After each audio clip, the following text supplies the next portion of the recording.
escribo al margen, subrayo, lo procuro hacer a lápiz, no quiero competir con la tinta o con el bolígrafo, lo hago a lápiz. En todos los viajes me llevo un libro. Anoche vine a Valencia y ahora por la tarde me iré y llevo un libro leyendo con un lápiz pequeño en el que habitualmente me gusta hacer anotaciones, ¿no? Y de alguna forma lo interiorizo, ¿no? Ese libro, durante el tiempo que tarda su lectura, también de una manera distinta, como yo antes hablaba de vivir en mis libros cuando los escribo, también vivo en los libros de otros cuando los leo, y sobre todo cuando los leo y me gustan. En ese sentido, esa experiencia física del libro, yo creo que a mí personalmente y a gente que yo conozco les ayudan a leer más, porque de alguna forma la relación física del libro, en mi opinión, es incomparable a la relación de un libro, aunque sea el mismo texto, el que vayas a leer, en una pantalla, ¿no? Pero bueno, eso son cosas probablemente que cada persona vive de una manera diferente, ¿no? Y yo estoy seguro que hay grandes lectores. El otro día me pasó una cosa curiosísima. Yo iba en el metro leyendo un libro, una novela, y de un autor español contemporáneo, y iba en el metro, era un viaje largo, y a mi lado había un chico más joven que yo que estaba leyendo en un ebook. Y de repente el chico me miró y me hizo así como una sonrisa, y es que él estaba leyendo en ebook el mismo libro que yo estaba leyendo en papel, ¿no? Y bueno, entonces ya me dijo, ay, ¿por qué página vas, no? Y cosas de estas, ¿no? Bueno, me pareció una coincidencia curiosa, ¿no? Es un libro que acaba de salir, que es un libro conocido, por tanto era lógico que pudiera pasarse, pero en fin, la coincidencia a mí me llamó mucho la atención. Bueno, estábamos leyendo el mismo libro, evidentemente, ¿no? Yo me fui muy contento del metro con mi libro en la mano, ¿no? Porque, no sé, de alguna forma, y luego aparte yo también los libros los guardo, ¿no? Y son un poco como mi pasado, está ahí en esos libros que he leído, y luego tengo mi futuro, porque yo tengo muchos libros en casa y no todos los he leído, los tengo ahí. Cuando viene a veces gente que no conoce mi casa y me dice, oye, ¿y estos libros los has leído todos? Y dije, no, los tengo para leerlos cuando sea más mayor aún, ¿no?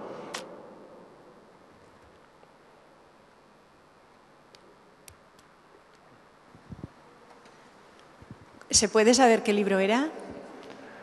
Era la novela de Javier Marías, Los enamoramientos.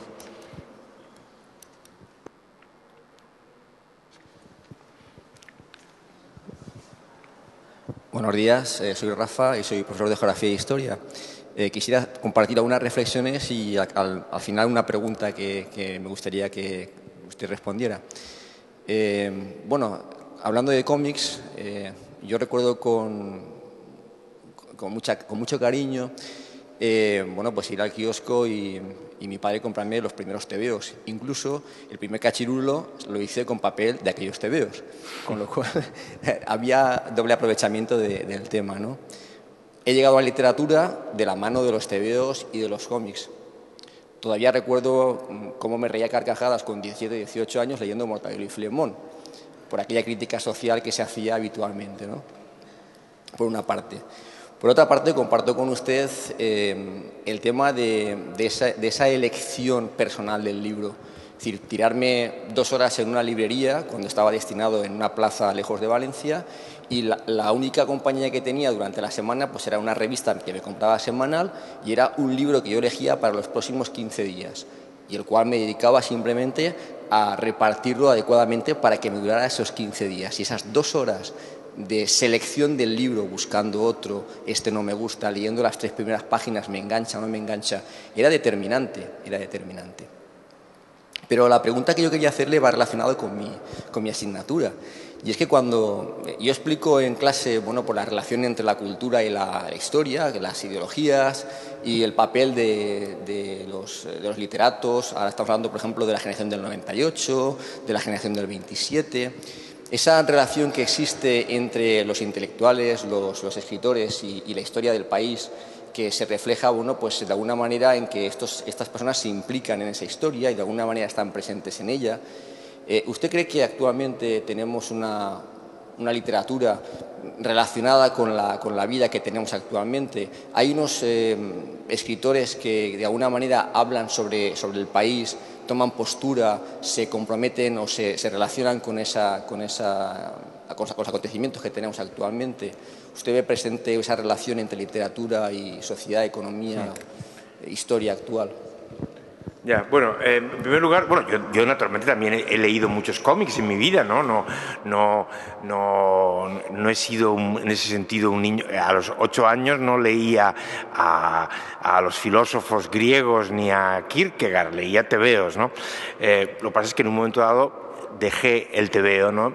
Cosa que otros escritores y gente amiga mía no lo dejó y no, en eso no me meto.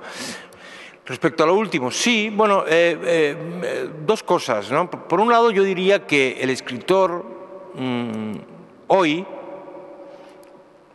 en el siglo XIX y en la primera parte del siglo XX en España fue distinto, pero el escritor muchas veces, como cualquier persona, tiene sus ideas y está comprometido con la sociedad de una forma o de otra, y eso me parece justo, y yo me considero una persona comprometida con lo que está pasando a mi alrededor desde que tenía 18 años y estaba en la universidad hasta hoy. Me considero una persona comprometida.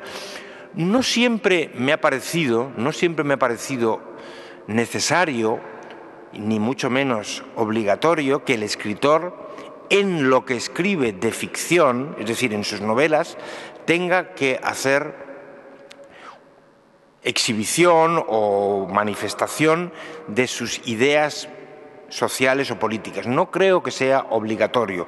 Ha habido a lo largo de la historia libros que lo han hecho, y lo han hecho muy bien, y otros, sobre todo en la poesía, también en la novela, pero en la poesía, que han hecho una poesía social y política que comparativamente ha sido de menos calidad, porque de alguna forma estaban sirviendo a una idea preconcebida, ¿no?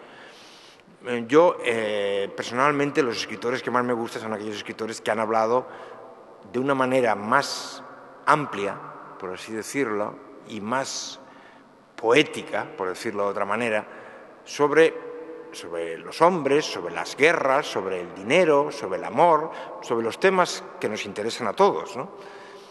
Y a veces también sobre la política o sobre la sociedad, pero no de una manera de denuncia. Yo creo que la denuncia política, el compromiso social, que me parece fundamental que todos tengamos desde jóvenes, se manifiesta en el trabajo, en la calle, en las escuelas, en los periódicos, en los sitios donde se forja, por así decirlo, la personalidad social de cada país, en cada momento.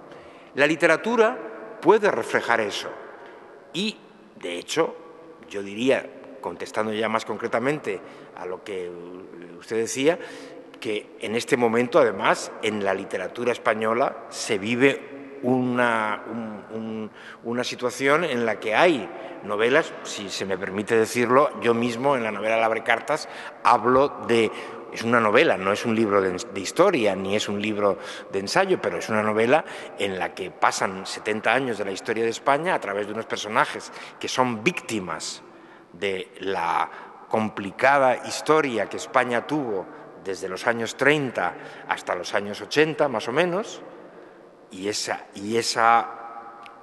historia y ese reflejo de la sociedad y de cómo la sociedad influye en nosotros, que somos los seres humanos que vivimos en la sociedad, eso está reflejado en la novela. Y hay otras novelas contemporáneas, algunas muy recientes, de hace poco tiempo, de hace pocos meses, que siguen hablando de esta relación entre el hombre, o sea, entre los hombres, ¿no?, entre los seres humanos y la sociedad, ¿no?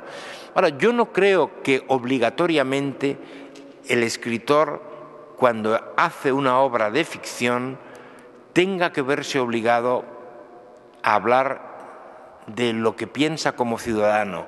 Para mí, el ciudadano, todos nosotros, con nuestros votos, con nuestras protestas, con nuestras ideas, con nuestras discusiones, somos los que hacemos marchar, digámoslo así, o asistimos a la marcha de la sociedad y tratamos de influir en ella. El escritor es verdad que a veces tiene, y de ahí el hecho al que antes me refería de la prensa, ¿no?, de las colaboraciones, puede, porque es conocido, porque alguien le puede admirar y por tanto sentirse instigado o inspirado por lo que dice un escritor, puede a través de artículos. Yo nunca creo que una novela vaya a cambiar el mundo, ¿no? Sin embargo, sí que creo que un voto, un programa de debate o una discusión en la vida real o una manifestación, como hemos visto últimamente en los países del norte de África, eso sí puede cambiar una situación. Es verdad que muchas veces el caldo de cultivo, es decir, la preparación de esos cambios, lo hacen artistas, escritores, que han sembrado, en el caso de Egipto, que ha sido, claro, uno de los países que ha tenido un cambio político tan impresionante últimamente, pues hay un escritor cuyo nombre es muy difícil de recordar, pero sí me acuerdo del libro que he leído suyo, El edificio Yacubián. Este es un hombre que hizo una novela que en su país causó una sensación y se habla de que esa novela y el impacto que tuvo, porque hablaba de cosas que nunca se habían hablado en el momento, pues era una cosa sobre un edificio del Cairo, donde vive mucha gente distinta, luego hicieron una película sobre ello, que también he visto, y bueno, de repente simplemente reflejaba una vida no oficial de ese país, de esa ciudad, de ese edificio en realidad. Y solamente el reflejo verídico en el cual los hombres y las mujeres aparecían no como la propaganda quiere que sean, sino como lo que son en realidad, ese libro tuvo un enorme influjo y el autor, que vive en el Cairo, ha sido para muchos de los que han contribuido a la caída del régimen dictatorial de Egipto, este hombre ha pasado por ser como un icono, ¿no?, como una figura. Bueno, eso puede pasar, en efecto, sí, y eso es estupendo que pase, que la labor de un escritor, cuya primera labor, para mi gusto, tiene que ser hacer una obra hermosa, literariamente de calidad y libre, pueda tener ese segundo efecto. Eso es fantástico, sí. Una última pregunta.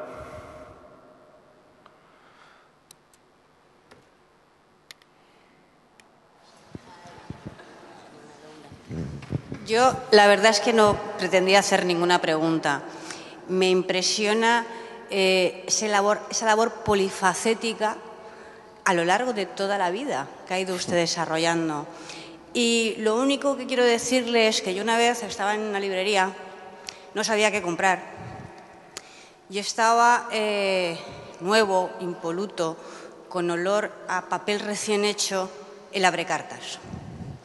Había alguien allí al que no conocía que me dijo: «Léete esta».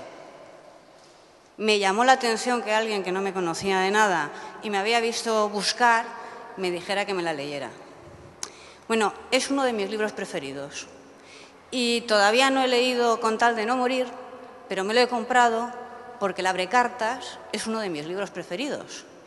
Y a ellos todavía no les voy a decir que se lo lean, pero dentro de un par de años estaré. Bueno, muchas gracias. Bueno, yo creo que lo podían leer ya, porque de hecho este libro, que para mí ha sido un libro muy especial, claro, no tanto por el premio o el éxito, lo que sea, sino por cosas como las que usted me dice. Y he de deciros, a ver si os animo, a vosotros que estáis aquí hoy sentados, que yo estuve un par de años después de la aparición de ese libro muy yendo de aquí para allá gracias al libro, es decir, haciendo actos pero concretos del libro, es decir, iba a una universidad, a una biblioteca, a un club de lectura, donde la gente que había leído el libro, claro, es un libro que cuando se lee suscita muchas preguntas, ¿no?, por su propia naturaleza, ¿no?, porque se mezcla la vida histórica del país con la vida privada de unos personajes que yo me he inventado y está todo mezclado, etcétera, etcétera. Pero quiero decir que algunos de los encuentros más interesantes para mí fueron con estudiantes